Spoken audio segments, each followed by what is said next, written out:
It was probably fall of 2006 when we really started to put the timepieces together of this is when the unit's going to go, and oh my gosh, I'm pregnant, and this baby's going to come at the beginning of October, or middle of October, what we thought, and then they came up with the orders, and they said, this is your deployment date.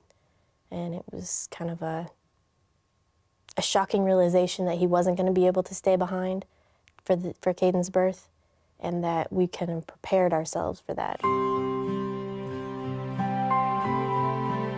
He actually came with me to my doctor's appointment that day, and went through all the motions of getting Caden enrolled in TRICARE and all the health benefits, and making sure all that final paperwork was ready before he left. And then he was going to drop me off at home, and stepped out of the car and my water broke.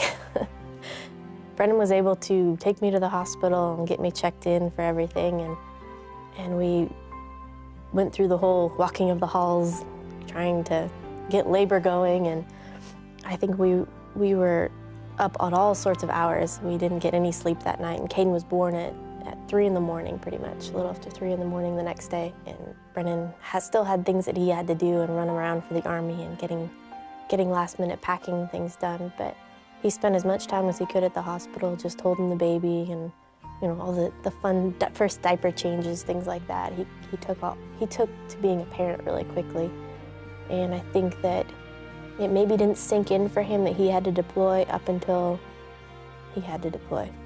Brennan was wandering around the company.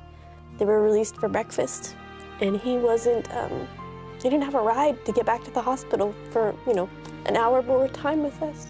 And one of the guys said, hey, I'm with my family, but I'm gonna drop you off at the hospital, and I'll pick you up at such and such a time. And so all of a sudden he walks back to the door, and I think that was my realization that, one more minute with him was so important, that he got to hold Caden, and that was my oh my gosh moment, that he's really gonna go. That one more sight of him walking through the door was so important.